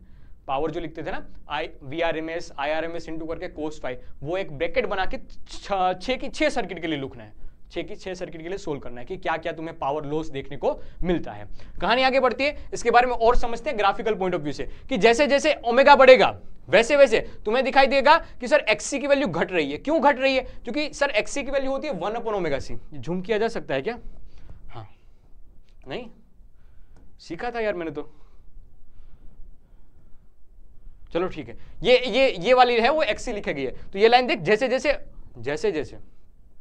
जैसे जैसे ओमेगा की वैल्यू बढ़ेगी वैसे वैसे XC की वैल्यू घटती जाएगी, क्योंकि 1/ωc के टर्म में जैसे जैसे ओमेगा की वैल्यू बढ़ेगी वैसे वैसे सर XL की वैल्यू बढ़ेगी। क्यों भाई बढ़ेगी? क्योंकि सर प्रोपोर्शनल है ओमेगा से, और सर रेजिस्टेंस को कोई लेना देना नहीं है, ओमेगा जितनी भी हो हमें क्या ही लेना देना, तो उसमें कोई लेना देना नहीं है। अब तीनों का तुम डायग्राम ड्रॉ करो तो एक पॉइंट ऐसा मिलेगा कि जहां पर दो मिलेंगे, दो मतलब कौन? XC और XL मिलेंगे। रेजिस्टेंस को कोई लेना देना इससे नहीं है, रेजिस्टेंस के लिए कोई लेना देना नहीं है सर क्या ओमेगा हो रही है, नहीं भाई। ओमेगा का रिलेटेबल किससे है? XL और XC को है। XL और XC क्या है? कैपेसिटिव इंडक्टेंस और इंडक्टर का इंपीडेंस लिखा जाएगा। ठीक है, इंपीडेंस नहीं, इसको रिएक्टेंस ही बोलते हैं। ठीक है, रिएक्टेंस बोलते हैं। तो दोनों इक्वल जब होंगे तो उस कहानी को बोला जाएगा ओमेगा नोट, यानी angular resonant frequency, resonant angular frequency omega naught कहा जाता है। इसका थोड़ा और अच्छे से डायग्राम ड्रॉ करें, Z वर्सेस F फ्रीक्वेंसी का डायग्राम ड्रॉ करें तो हमें पता चलेगा कि इस जोन में XC लीड कर रहा है, इस जोन में XL लीड कर रहा है, इंडक्टिव टाइप की सर्किट करेगी, और एक पर्टिकुलर पॉइंट पे, पर्टिकुलर F नोट पे, F वर्सेस का ग्राफ है, Z वर्सेस F का ग्राफ है। एक पर्टिकुलर F नोड पे ये XL is equal to XC होता है, जहां पर हमें इंपीडेंस मिनिमम मिलता है। मिनिमम कितना हो सकता है? रेजिस्टेंस जितना, और इस टाइम इस कंडीशन को कहा जाता है रेजोनेंट की कंडीशन। ये 3 मार्क्स में से डायग्राम पूछे जा सकते हैं, 1 मार्क्स का MCQ या छोटे मार्क्स के 1 मार्क्स के क्वेश्चन भी पूछे जा सकते हैं कि ग्राफ ड्रॉ करके बताओ इंपीडेंस वर्सेस फ्रीक्वेंसी का, या हाँ इंपीडेंस वर्सेस एंगुलर फ्रीक्वेंसी का। तो ये छोटी छोटी बातें तुम्हारे दिमाग में सेट होनी चाहिए। इसमें थोड़ा और डिटेल में बढ़े हम तो रेजोनेंस कर्व करके एक बात आती है। Resonance curve sir current versus omega का ग्राफ, करंट वर्सेस ओमेगा का ग्राफ है। हमें एक पर्टिकुलर ओमेगा पे करंट की वैल्यू मैक्सिमम मिलती है, उस टाइम पे पावर भी मैक्सिमम मिलता है, जिसकी इक्वेशन लिखी जाती है I नोट स्क्वायर इंटू करके R, I note square into करके R। फिर हमने निकाला इस कंडीशन को क्या कहा जाएगा? उस ओमेगा को कहा जाएगा रेजोनेंट फ्रीक्वेंसी, और इस कंडीशन को रेजोनेंस की कंडीशन कहा जाता है। अब हमने ये फाइंड किया कि उस मैक्सिमम पावर से हाफ वैल्यू कहां पर मिलती है। तो पावर का आधा हमने फाइंड करने की, पावर मैक्सिमम से आधा फाइंड करने की कोशिश की। तो ऐसे दो वैल्यू मिली, ऐसे एक ओमेगा 1 मिला और ऐसे एक ओमेगा 2 मिला। सर ये हमें देखने को मिला है कि दोनों के बीच का डिफरेंस है ना डेल्टा ओमेगा जितना है, डेल्टा ओमेगा जितना है। इसको कहा गया बैंडविड्थ, कि इसके बीच में इस ओमेगा नोट का वर्चस्व अच्छा खासा रहेगा। ये पूरी को कहा गया बैंडविड्थ कि भाई इसकी इतनी बैंडविड्थ है, तो ये ओमेगा नॉट की इतनी बैंडविड्थ है, इतने जोन में है, तो ये बैंडविड्थ कहा गया है। ठीक है, बैंडविड्थ से है ना हमें ये पता चलता है कि कितनी रेंज में है, कितनी अच्छी खासी जोन में है। और ये भी साथ साथ हमने एक क्वालिटी फैक्टर डिफाइन किया कि जिससे शार्पनेस बताई जाएगी कि सर ये इतना कितना अच्छे से लाउडली रिप्रेजेंट कर पाएगा, कितना अच्छा ये रेजोनेंट दिखा पाएगा। तो इसके लिए हमने एक फैक्टर डिसाइड किया जिसको क्वालिटी फैक्टर से जाना जाता है, क्वालिटी फैक्टर से डिसाइड किया जाता है। तो ये लिखे जाते हैं quality factor Q is equal to omega naught, angular frequency जो रेजोनेंट वाली मिल रही थी वो, अपॉन करके बैंडविड्थ, अपॉन करके ये क्या लिखा है बैंडविड्थ लिख लिया है। ठीक है सर, बैंडविड्थ के लिए इक्वेशन याद रख ले, 2 ओमेगा नोट मतलब कि bandwidth is equal to R by L. थोड़ा सिंप्लीफाई करोगे तुम्हें 1/r अंडर रूट में L/c ये इक्वेशन मिल जाएगी क्वालिटी फैक्टर की। इसके डिफरेंट टाइप के इक्वेशन भी बनाए जा सकते हैं, लेकिन अगर तुम्हें ये याद रहेगा तो दूसरे इक्वेशन तुम आराम से बना पाओगे, ये काम की बात है। यहां से छोटे क्वेश्चन भी बनाए जा सकते हैं, MCQs भी बनाए जा सकते हैं। अब कहानी इसमें यह भी है साथ साथ समझना कि जैसे जैसे अगर मैं किसी कारणवश ऐसा कोई ग्राफ ड्रॉ करूं कि जिसके लिए कुछ ऐसा हमें ग्राफ दिखाई दे कि सर बताओ ये पहला इक्वेशन है वो 1 का है, ये दूसरा है वो क्वालिटी फैक्टर Q2 को रिप्रेजेंट कर रहा है, और पहला वाला है वो इस Q1 को रिप्रेजेंट कर रहा है। दोनों में से क्वालिटी फैक्टर किसका अच्छा होगा? तो तुम्हारे दिमाग में बात सेट होनी चाहिए कि दूसरे वाले का अच्छा होगा। क्यों? क्योंकि इसमें बैंडविड्थ देख छोटी है, इस रेड वाले में देख बैंडविड्थ छोटी है, और बैंडविड्थ छोटी है और सर ओमेगा नॉट तो दोनों के लिए सेम है, तो क्वालिटी फैक्टर दूसरे वाले के लिए अच्छा होगा। मतलब कि शार्पनेस इसकी अच्छी है, शार्पनेस अच्छी मतलब क्वालिटी फैक्टर अच्छा। बैंडविड्थ इसकी कम है देख, लेकिन शार्पनेस इसकी अच्छी खासी है। तो तुम्हारे दिमाग में ये भी बात सेट होनी चाहिए। तुम्हें कोई ऐसा डायग्राम ड्रॉ करे और बताए कि भाई क्वालिटी फैक्टर किसका अच्छा है, तो देखो ओमेगा नॉट तो दोनों में सेम है। बढ़िया बात। बैंडविड्थ दूसरे वाले में, ये रेड वाले में बहुत छोटी है पहले वाले की कंपैरिजन में, इसलिए क्वालिटी फैक्टर दूसरे वाले का ज्यादा अच्छा होगा, रेड वाले का ज्यादा अच्छा होगा। ठीक है, ये छोटे क्वेश्चंस यहां से बनाए जा सकते हैं। किसकी कहानी थी? रेजोनेंस वाले की कहानी थी। अब हम पढ़ने जा रहे हैं इसका एक हॉट टॉपिक इस चैप्टर का, जिसको कहा जाएगा ट्रांसफॉर्मर। क्या गजब का टॉपिक है और क्या आसान सा टॉपिक है। बहुत सिंपल सी बात कि हमारे घर में जो बिजली आती है वो कहां से आती है? तो एक पावर प्लांट है, वहां पर बिजली बनती है। अब कैसे बनती है वो हमने पढ़ा था एसी जनरेटर में। अभी के लिए तुम ये समझ कि कहीं से बिजली बनती है पावर प्लांट में। अब वहां पर जो बिजली बनती है ना, वो यहां पर पहुंचाने के लिए क्या क्या प्रोसीजर की जाती है। तो ऐसा नहीं कि सीधा वायर लगा दिया, खंबे लगा दिए और हमारे घर पे पहुंच गई, नहीं। बहुत सारी बातें होती है। उसमें से भी हम चुल्लू पर बातें समझने जा रहे हैं, बहुत छोटी छोटी बातें समझने जा रहे हैं जो हमारे लिए इंपॉर्टेंट रहेगी। तो सर हम है ना उसको पहले जो भी यहाँ पर वोल्टेज प्रोड्यूस होगा उसको बहुत अच्छे वोल्टेज पे बढ़ा देते हैं, मतलब स्टेप अप कर देते हैं। स्टेप अप मतलब जो भी वोल्टेज था उसको अच्छे खासे वेरिएशन में बहुत अच्छा खासा वोल्टेज कर दिया है। इसकी वजह से फायदा ये होगा कि अच्छे खासे वोल्टेज पे जब इलेक्ट्रिसिटी पास होती है ना, तो उसमें लॉस बहुत कम होता है। ये बात शब्दों पे ध्यान रखना, ठीक है। छोटी छोटी बात है लेकिन सीधी पॉइंट की बात बता रहा हूं। उसमें पावर लॉस बहुत कम होता है। पावर लॉस अगर बहुत कम होगा तो हमारे लिए फायदे की बात है। तो सीधा हमने पहले वोल्टेज बढ़ा दिया अच्छा खासा, स्टार्ट करके ट्रांसमिशन लाइन के थ्रू हमने यहाँ, हालांकि बीच में बहुत सारे स्टेप होते हैं लेकिन अभी के लिए मैं काम की बात बताता हूँ। सर वायर के थ्रू ये आया, खंभे के थ्रू सीधा यहाँ पर आया, इस वाले ट्रांसफॉर्मर तक पहुंचा। अब भाई इतना हाई वोल्टेज तुम रास्ते पे भी देखा होगा, हाई वोल्टेज को लोग, ठीक है वो इस बात पे नहीं जाता हूँ, वो एग्जांपल छोटे छोटे तुम्हें पता ही होंगे, लेकिन सीधी बात पे आता हूँ कि ये पूरा ट्रांसफर हुआ यहाँ तक। अगर इतना वोल्टेज हमारे घर पे भेज देंगे तो भाई हम क्या करेंगे? हमें तो चुल्लू पर चाहिए इसमें से भी, ये तो बहुत हाई वोल्टेज आ रहा है। तो हम वापस एक ट्रांसफॉर्मर लगाते हैं, स्टेप डाउन ट्रांसफॉर्मर, कि जहां से इसका वोल्टेज वापस डिक्रीज किया जाता है और फिर हमारे होम में डिस्ट्रीब्यूशन किया जाता है। वो भी एक पूरा सबस्टेशन होता है, वहां से डिस्ट्रीब्यूशन होता है, बहुत सारी बातें होती है। लेकिन सीधी बात है कि पावर प्लांट पे बनेगा, वहां से हाई वोल्टेज पे भेजेंगे, वापस हमारे घर तक पहुंचने के लिए उसको स्टेप डाउन करना पड़ेगा, वोल्टेज डिक्रीज करना पड़ेगा और फिर अच्छे से डिस्ट्रीब्यूशन किया जाएगा। ठीक है, तो ये कहानी होती है। तो 2 बार ट्रांसफॉर्मर का यूज किया गया। ट्रांसफॉर्मर काम क्या करता है कि सर वोल्टेज को रेगुलेट करता है। वोल्टेज को रेगुलेट मतलब इंक्रीज डिक्रीज करने की बात करती है। किस प्रिंसिपल के बेसिस पे ये काम करता है? तो सर ये म्यूचुअल इंडक्टेंस के प्रिंसिपल पे ये काम करता है। कुछ देखने को ऐसा तुमने देखा ही होगा कहीं ना कहीं अपने जीवन में, अगर नहीं देखा है तो देख लेना यार, कहीं ना कहीं तो तुम्हें देखने को मिलेगा। रूम से बाहर भी निकलो, नहीं 15 दिन के लिए नहीं निकलना है, उसके बाद तुम निकलना ना, फिजिक्स का पेपर हो जाने दो, बाकी सब देखा जाएगा। ठीक है, आगे बढ़ाते हैं। अब इसमें मैकेनिज्म क्या है, किस किस तरफ से कंस्ट्रक्शन होता है। तो 2 कोयल, हम इस वाले पूरे के पूरे सर्किट में 2 कोयल हमें देखने को मिलती है। सीधी काम की बात देखना, 2 कोयल देखने को मिलती है। एक प्राइमरी वाउंडिंग कहा जाएगा, दूसरी है वो सेकेंडरी वाउंडिंग कहा जाएगा। ये सेकेंडरी वाउंडिंग। अब होगा ये कि कहीं कहीं में तुम्हें प्राइमरी में अच्छे खासे टर्न्स देखने मिलेंगे, कहीं कहीं में दूसरे वाले में अच्छे खासे नंबर ऑफ टर्न्स ज्यादा देखने को मिलेंगे, ऐसा होता है। अमूमन ये बात लिखी गई है कि देख एनपी और एनएस क्या है सर, प्राइमरी वाउंडिंग और ये सेकेंडरी वाउंडिंग। ठीक है, of a turns and the primary and secondary windings respectively, ठीक है। एनपी और एनएस इस वाइंडिंग के नंबर ऑफ टर्न्स रिप्रेजेंट करते हैं। Varying the number of turns primary and secondary windings step up और स्टेप डाउन। स्टेप अप मतलब दूसरे वाले में, सेकेंडरी में अच्छे खासे होंगे, दूसरे में स्टेप अप मतलब दूसरे वाले में अच्छे खासे टर्न्स होंगे, स्टेप डाउन मतलब पहले वाले, स्टेप डाउन मतलब दूसरे वाले में डाउन, डाउन मतलब थोड़े कम टर्न्स होंगे, ठीक है। छोटी सी बात है यार, उसमें क्या ही समझाना। अब बात आती है कि कितने टर्न्स है और इससे फायदा क्या है। तो सर म्यूचुअल इंडक्टेंस की बात इसमें आती है, तो यहां पर कुछ वेरिएशन आता है फ्लक्स का और इसमें भी कुछ वेरिएशन आता है फ्लक्स का, तो उसकी वजह से जो चेंजेस होंगे म्यूचुअल इंडक्टेंस दोनों में सेम सेम लिखा जाएगा, जो ईएमएफ प्रोड्यूस होगा वो सेम सेम लिखा जाएगा। जैसे कि यहां पर लिखा जाता है ईपी प्राइमरी में ईएमएफ लिखा जाएगा sir NP DF by D, NP DF by D, ये एक लूप के लिए ऐसे फ्लक्स का वेरिएशन लिखा गया है। दूसरे वाले के लिए ये NS d phi by D T, DF by D five by D T, ठीक है, बढ़िया बात। अब अगर मैं बात लिखा हूं कि सर आइडियल कंडीशन में देखा जाए तो सर दोनों में फ्लक्स का जो लिंकेज होता है वो सेम सेम होता है, इसलिए हमने लिखना सीखा कि सर एनपी बाई एनएस, दोनों का रेशियो लिया, तो sir NP by NS is equal to EP by ES. यहां से काम किया, ये 100% वैलिड है, इसमें कोई भी लिमिटेशन नहीं है कि आइडियल के लिए ही लिखना है, नहीं, ये 100% ट्रू वाली इक्वेशन है कि सर ये लगाया जा सकता है, अगर आइडियल है या एफिशिएंसी लेस वाला है तब भी लगाया जा सकता है, ये इक्वेशन सही है। NP by NS is equal to EP by voltage primary के लिए, वोल्टेज सेकेंडरी के लिए वो लिखा जाता है। बढ़िया बात है, बढ़िया बात। अब कहानी आती है कि अगर मैं बात करूं उसमें कि सर पूरा जो ट्रांसफॉर्मर है वो आइडियल कंडीशन के साथ है, तो जितना इनपुट पावर है उतना ही आउटपुट पावर, जितना इनपुट पावर उतना ही आउटपुट पावर। लिखने का तरीका है वीपीआईपी इज इक्वल टू करके वीएस आईएस। सर लिखना सीखा, ये 100% ट्रू नहीं है। अगर आइडियल की कंडीशन दे रखी है, नो लॉस ऑफ एनर्जी दे रखा है, तभी ये वाली इक्वेशन वैलिड है, अदरवाइज नहीं, अदरवाइज ये कंडीशन वैलिड नहीं है, ये दिमाग में रखना। ये पहली वाली कंडीशन अगर वैलिड है तभी ये इक्वेशन सही है, अदरवाइज नहीं। फिर ये दूसरी इक्वेशन आएगी, तो देख ये उल्टा हो जाएगा, IS बाई IP लिखा जाएगा इसका अपोजिट में।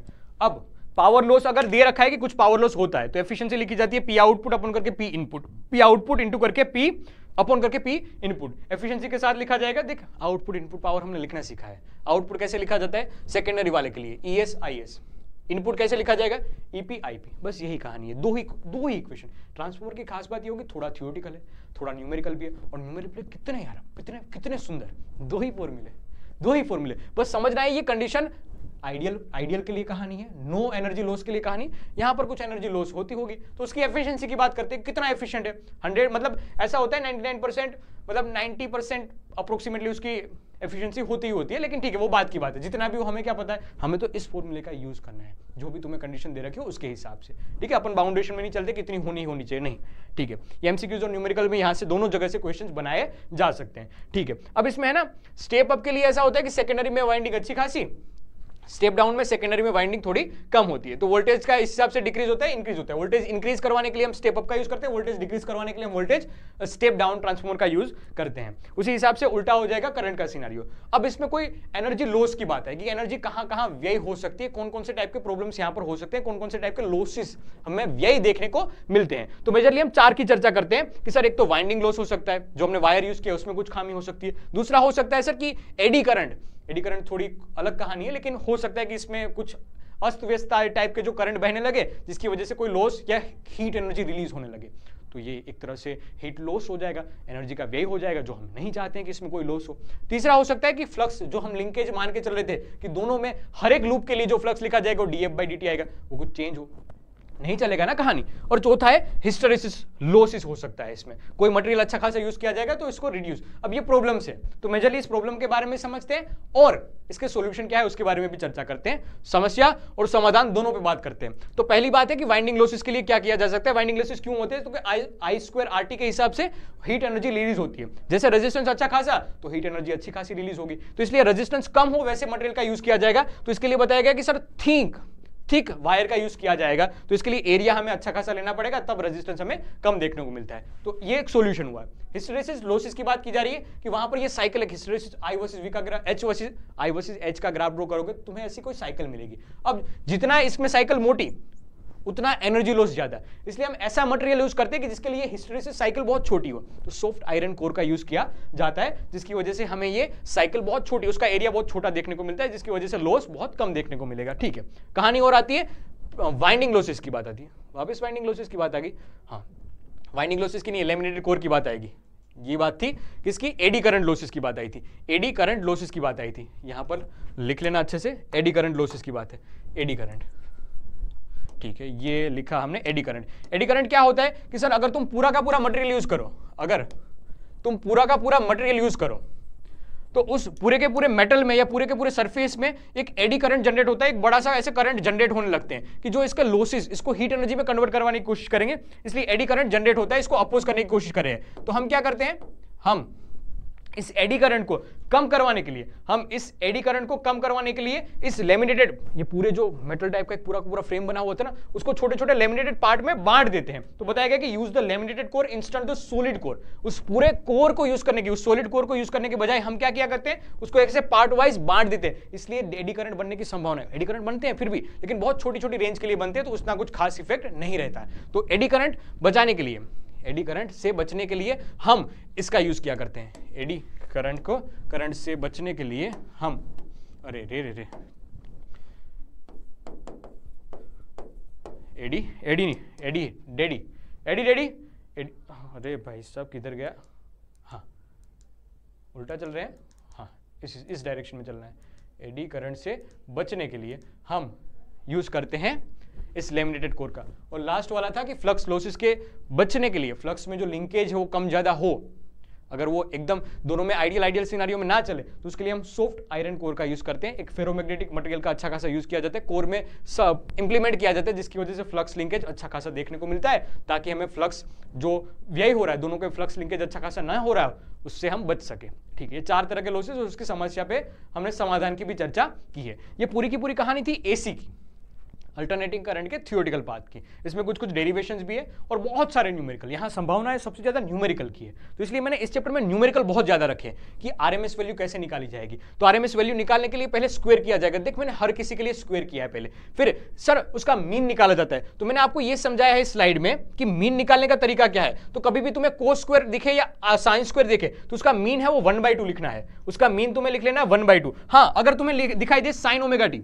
या साइन का फंक्शन दिखे या कोस का फंक्शन दिखे, उसका मीन निकालना बैठो तो सीधा सीधा 0 लिख देना, उसके लिए सीधा सीधा 0 लिख देना। ये शॉर्टकट ट्रिक है, ये शॉर्टकट ट्रिक है सोल्व करने के लिए। तो सर थोड़ा सिंप्लीफाई किया और रिजल्ट हमें मिला है सर कि 1/, ये पूरा का पूरा इक्वेशन डिवाइड बाय में √2। तो यहाँ से सी ऑप्शन बन जाएगा। देखिए ऐसे क्वेश्चन है कि जो तुम्हें खुद से करने होंगे, लेकिन मैं तुम्हें एक ओवरव्यू दे रहा हूं, वो भी फटाफट ओवरव्यू दे रहा हूं। बहुत सारे क्वेश्चन लेकर आया हूं, बहुत सारे क्वेश्चन। यहां पर मैं अभी स्टार मार्क भी, जब लास्ट टाइम मैं मतलब खत्म करूंगा तो कुछ स्टार मार्क्स कर दूंगा, वो क्वेश्चन तुम्हारे लिए और IMP रहेंगे, उसको अच्छे से करना है। जो भी क्वेश्चन तुम्हें समझ में आए उसको कमेंट बॉक्स में लिख देना है कि ये नंबर का क्वेश्चन था, उसमें ज्यादा दिक्कतें हो रही थी। आने वाले सेशंस में, आने वाले लेक्चर्स में कहीं ना कहीं उसको इंक्लूड किया जाएगा, जब भी बात बनेगी तब। लेकिन हाँ, 100% तुम्हारी समस्या की ओर देखा जाएगा, ये विश्वास मैं दिखाता हूं। तुम भी अपना विश्वास दिखाओ कि मैं जो लिख के ला रहा हूं, मैं जो क्वेश्चंस लेके आ रहा हूं, वो आप कर रहे हो। कमेंट बॉक्स में ये लिखना जरूरी है कि हाँ हम वो क्वेश्चंस कर रहे हैं, तभी मुझे पता चलेगा कि ये वर्थ इट भी है या नहीं है।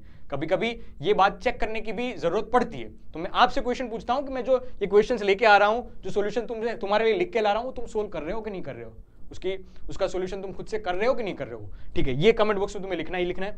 एक इक्वेशन ऐसी थी कि जहां पर हमें फाइंड करना था कि ये एक्स एलिमेंट कैसा होगा। इक्वेशन तुम्हें वी नोड की दे रखी थी और आई नोड की इक्वेशन तुम्हें दे रखी थी। उसके बेसिस पे देखिए यहाँ पर करंट लीड कर रहा है। अगर करंट लीड कर रहा है तो सीधी बात है कि यहाँ पर कैपेसिटर की बात आएगी, तुम्हें देख के ही पता चलना चाहिए। इसलिए कहीं ना कहीं मैं शुरुआत करता हूँ थियरी से करता हूँ। थ्योरी के कंसेप्ट तुम्हारे स्ट्रॉन्ग हो गए, तुम्हें पता पहले ही चल जाएगा कि इसमें करंट लीड कर रहा है, तो सर ये कैपेसिटी टाइप की अरेंजमेंट होगी। देखिए इसलिए कैपेसिटर है, कितना आगे, π/4 जितना आगे है। सिंप्लीफाई करो, tan phi की वैल्यू कितनी आ जाएगी या r की वैल्यू, xc की वैल्यू कितनी आ जाएगी, वो तुम्हें डायग्राम से पता चल जाएगी, सॉल्यूशन से पता चल जाएगा। गिनना है, फिर बता रखा है गिवन डाटा। हाँ, पूरे के पूरे क्वेश्चन दे रखे कि सर इसमें हमें निकालना है कि आरएमएस करंट कितना होगा। वोल्टेज दे रखा है, फ्रीक्वेंसी दे रखी है, वोल्टेज नहीं करंट दे रखा है, आरएमएस करंट दे रखा है तुम्हें, आरएमएस करंट दे रखा है, और क्या दे रखा है, फ्रीक्वेंसी दे रखी है, और value of a current 1/600 second after the value becomes a 0। तब हमें बताना है कि इस टाइम पे करंट की इक्वेशन क्या होगी। तो ये कुछ गिवन डाटा तुम्हें दे रखा है। हर क्वेश्चन के लिए जरूरी ये होता है कि तुम्हें क्या क्या चीजें दे रखी है। तो यहां पर मैंने लिखा है कि क्या क्या चीजें हमें दे रखी है और क्या हमें पूछा गया है। तो वी नो दैट, हालांकि तुम बहुत कुछ जानते हो, लेकिन फिर भी अगर ये तो एमसीक्यू है, लेकिन अगर कोई क्वेश्चन भी पूछा जाए तो तुम्हें लिखनी ये बात है कि वी नो दैट। थोड़ी थोड़ी इंग्लिश में भी अच्छी अच्छी बातें लिखनी है, तो वी नो दैट करके इक्वेशन सोल्व करना, फिर बताना कि ये चीज हमें मिल रही है। तो मैं सारे ऐसे क्वेश्चंस लेके आ रहा हूं। मैं इसमें लास्ट में हाईलाइट कर दूंगा। बहुत सारे क्वेश्चन है, बहुत सारे मतलब 15-16 क्वेश्चन है इस क्वेश्चन में। अब तुम्हें इसको सोल्व करना है, चाहो तो स्क्रीनशॉट ले लो और चाहो तो तुम्हें इसमें पीडीएफ के फॉर्म में भी मिल जाएगा। मैं single star, double star, 3 star ऐसे क्वेश्चंस को मार्क कर दूंगा। वो क्वेश्चंस पे ज्यादा ध्यान देना। हो सकता है कि वो क्वेश्चन तुम्हारा ज्यादा टाइम मांगे तो उसको देना। हर क्वेश्चन इसमें ऐसा नहीं है कि तुम 1 मार्क्स में सोल्व कर लोगे, नहीं। हर क्वेश्चन ऐसा नहीं होगा कि 1 मिनट में मतलब फटाफट तुमने सोल्व कर लिया, नहीं, ऐसा नहीं होगा, ऐसा नहीं होगा मेरे लाल। कोई कोई क्वेश्चन के लिए तुम्हें ज्यादा टाइम भी देना पड़ेगा, लेकिन मैं चाहता हूं कि उस क्वेश्चन के लिए पहली बार अगर कर रहे हो तो टाइम दे दो, उसमें कोई चिंता वाली बात नहीं है। पहली बार टाइम मांगेगा, लेकिन खुद से सोल्व करो, स्वयं से सोल्व करो, तभी तुम्हें पता चलेगा कि इसमें क्या क्या दिक्कतें आ सकती है। और अभी दिक्कत आए उससे कोई परेशानी नहीं है। जब तुम पेपर में बैठ रहे हो 21 तारीख को और तब दिक्कतें आए, तब तुम्हारे लिए भी शर्म की बात होगी और मेरे लिए भी शर्म की बात होगी, क्योंकि मैंने तुम्हें पढ़ाया है। तो मैं चाहता हूं कि अभी जितनी मिस्टेक करनी है उतनी कर लो। मैं तुम्हारे साथ हूं, तुम्हारी हर मिस्टेक में साथ भी दूंगा और मिस्टेक सुधारने के लिए भी अपन प्रयास करेंगे, साथ में प्रयास करेंगे। लेकिन अभी ये काम कर ले। 21 तारीख को ये काम हमें नहीं करना है। 21 तारीख को जितनी भी मिस्टेक्स है उससे बचना है। तो अभी मैं जो भी 17 क्वेश्चंस लेके आया हूं, 15 क्वेश्चंस लेके आया हूं, वो एक बार खुद से सोल्व कर। स्टार मार्क्स में लगा दूंगा कि ये क्वेश्चंस पे ज्यादा टाइम लगेगा तो दे उसको टाइम। और ना समझ में आए फिर भी तो कमेंट बॉक्स में बिंदास लिख दे कि सर ये क्वेश्चंस हमें समझ में नहीं आए थे, इसमें हो सकता है कि कुछ सॉल्यूशन में भी एरर हो, या हो सकता है कि हमें ये कंसेप्ट ही समझ में ना आया हो। लेकिन मैं चाहता हूं कि इसमें तुम कमेंट करो, क्योंकि ये चैप्टर से न्यूमेरिकल पूछने की संभावना सबसे ज्यादा है, इसलिए मैंने न्यूमेरिकल्स भी ज्यादा लिए और थियोरेटिकल पार्ट इसलिए समझाया क्योंकि सीधा कभी कभी न्यूमेरिकल पे जंप करना सही नहीं है। ऐसा चैप्टर नहीं है कि तुम समझते हो कि मैथ से रिलेटेड चैप्टर है तो सीधा फॉर्मूला याद रखो और जंप कर लो, नहीं। एंगल वाली भी कुछ कहानी है, फेजर डायग्राम वाली भी कहानी है, ट्रांसफॉर्मर करके एक हॉट टॉपिक भी है जिससे फॉर्मूला से क्वेश्चन बन जाएंगे, लेकिन अगर तुम्हें पता ही नहीं है कि ट्रांसफॉर्मर काम क्या करता है एक्चुअल में, तो बातें सारी बेकार है। तो सोल्व करो क्वेश्चंस। 17 के आसपास कुछ क्वेश्चन दे रखे, कुछ आईएमपी में पहले से टिक करके रखूंगा। बाकी जो भी आपको लगे कमेंट बॉक्स में बताते रहना। इसी के साथ सेशन का और इस चैप्टर का करते हैं मेरी ओर से स्वाहा, लेकिन कमेंट बॉक्स में आप बताना कि आपकी ओर से ये चैप्टर स्वाहा हुआ है या नहीं हुआ है। All the very best, best of luck.